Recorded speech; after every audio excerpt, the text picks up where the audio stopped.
হোটেলের জানলা থেকে বাইরের ভিউটা অসাধারণ। এখন সানরাইজ হচ্ছে, বাইরেটা দেখুন অপূর্ব সুন্দর। এখন মোটামুটি ওই 5টা সাড়ে 5টা মতন বাজছে। আমরা রেডি হয়ে নিয়েছি। আসলে আজকে আমরা অনেকটা ঘুরবো, গোটা স্লোভেনিয়াটাই বলতে পারেন।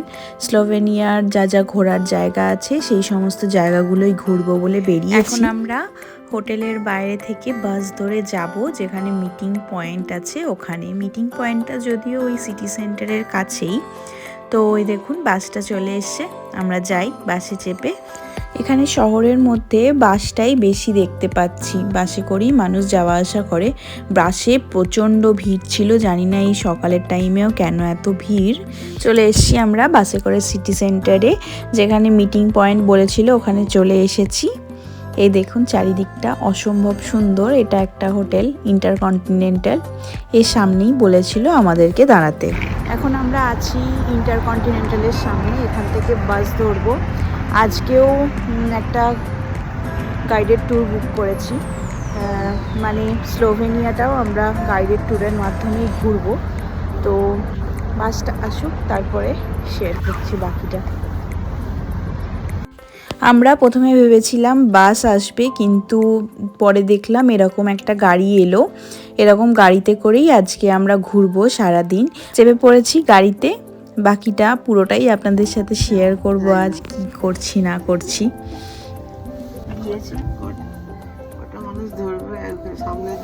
অনেকই লোকজন ধরবে। কতটা ঘুরবো আমরা আজকে? অনেকটা। টুভিয়ানা শহরটা থেকে আমরা বেরিয়েছি, জাস্ট হাইওয়ে দিয়ে যাচ্ছি। দেখুন যেদিকেই তাকাবেন ওদিকেই পাহাড়, ডান দিকে বাঁ দিকে সামনে চারিদিকটা পাহাড়ে ঘেরা একটা দেশ। আর এই যে গাইড ছিল, মানে যিনি চালাচ্ছেন উনি গাইড আমাদের, তো উনি পুরোটা ভালোভাবে আমাদেরকে বুঝিয়ে বলছিলেন স্লোভেনিয়া নিয়ে কি কি আছে না আছে। It sums it up really nicely, I would say.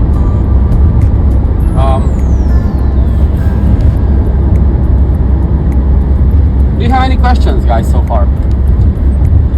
I have one. Can you tell us something? In any country in the Alps region, so northern Italy, Austria, Germany, Switzerland, France, you know, so yeah, basically everywhere.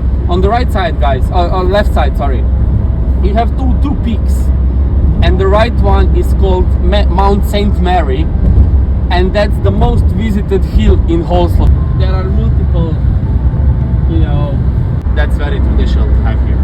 And from the Balkan region, grilled meat, grilled vegetables, minced meats, you know, sarmas, bureks. Burek is like a pie stuffed with different things. The pastry and stuff with spinach in it. Yeah, so you can have like minced meat, you can have cottage cheese, you can have a potato, pizza style.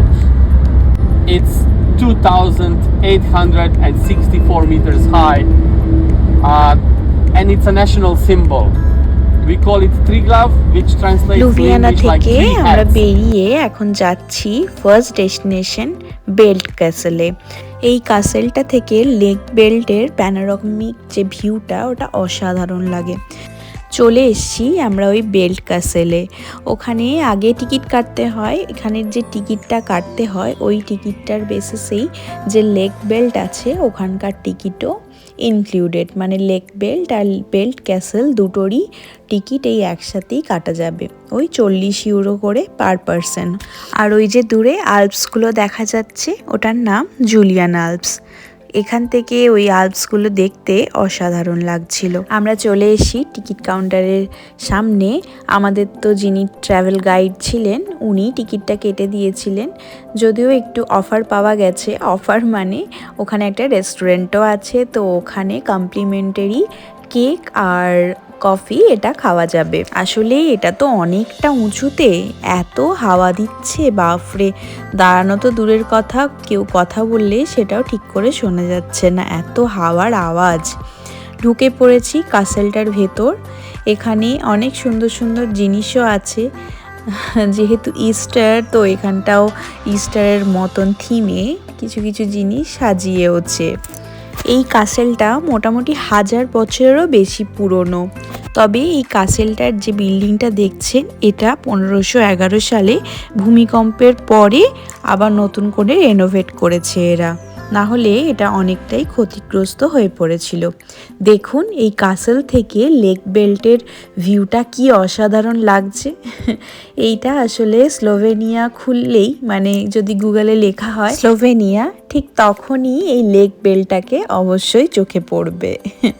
অসাধারণ ছিল এই কাসেল থেকে lake বেল্টের ভিউটা।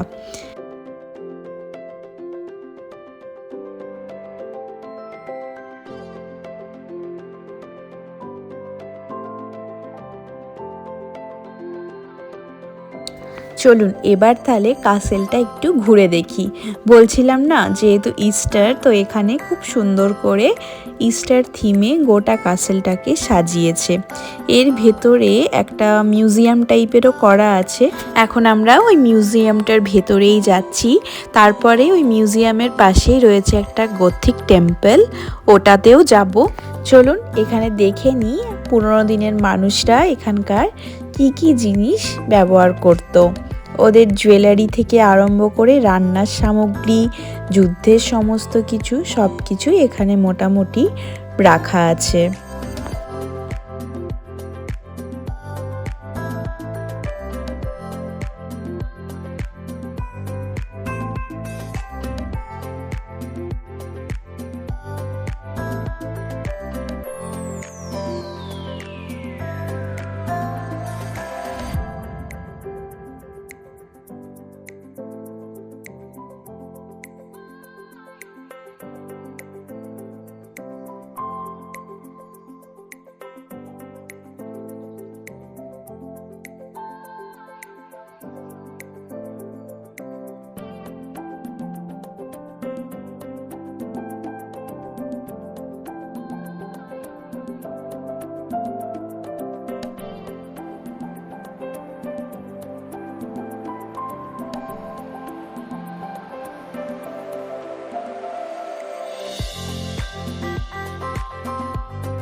এইখানটাতে ছিল পুরো স্লোভেনিয়ার স্ট্রাকচারটা এখানে তৈরি করা আছে। আর এই জানলাটা দিয়ে এই আল্পসগুলোকে খুব সুন্দর লাগছিল। মোটামুটি এই কাসেলটা ঘোরা হয়ে গেল। মানে কাসেলের ভেতরে যে মিউজিয়ামটা ছিল ওটা ঠিক এরকমই ছিল। আর এই যে জায়গাটা দেখছেন, এটা ছিল ওই গথিক চার্চ বলতে পারেন, চার্চ বা প্রার্থনার জায়গা, কোনো একটা কিছু হবে, আমি ঠিক এক্স্যাক্ট জানি না। এটার সামনে ঢুকতে যা লেখা ছিল সেটা দেখে জানতে পারলাম মোটামুটি 1600 শতাব্দীতে এটা তৈরি করা হয়েছিল। চলুন এবার বাইরে যাওয়া যাক। এরপরে আমরা যাব ওই লেক বেল্টে। তো এখানে পুরো টাইমটা কাটিয়ে দিলে তো হবে না, যদিও আমাদেরকে গাইড 1 ঘন্টা টাইম দিয়েছে। আরেকবারের মতন এই ওপর থেকে লেক বেল্টটাকে ভালোভাবে দেখে এখন আমরা যাচ্ছি ওই রেস্টুরেন্টটায়, যেটাতে কমপ্লিমেন্টারি কেক আর কফি দিয়েছিল। এই যে কেকটা, এটা এখানকারই তৈরি কেক, এখানকার একটা মানে ট্রেডিশনাল কেক বলতে পারেন। আর কফি ছিল, আমি তো কফি খাই না, তো আমি এখানে আইস টি নিয়েছিলাম। আর এই বাচ্চাগুলোকে দেখুন, আমরা ছোটোবেলায় যেরকম স্কুল থেকে ঘুরতে যেতাম ঠিক তেমনি এখানকার বাচ্চাদেরকে প্রায় রোজ দিনই এদিক ওদিক ঘুরতে নিয়ে যাওয়া হয়।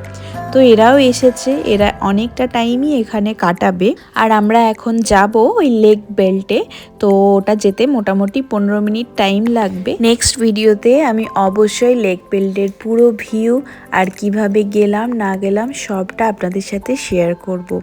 এখনকার মতন ভিডিওটা এটুকুই, আবার দেখা হচ্ছে নেক্সট একটা ভিডিওয়। সবাই ভালো থাকবেন, সুস্থ থাকবেন।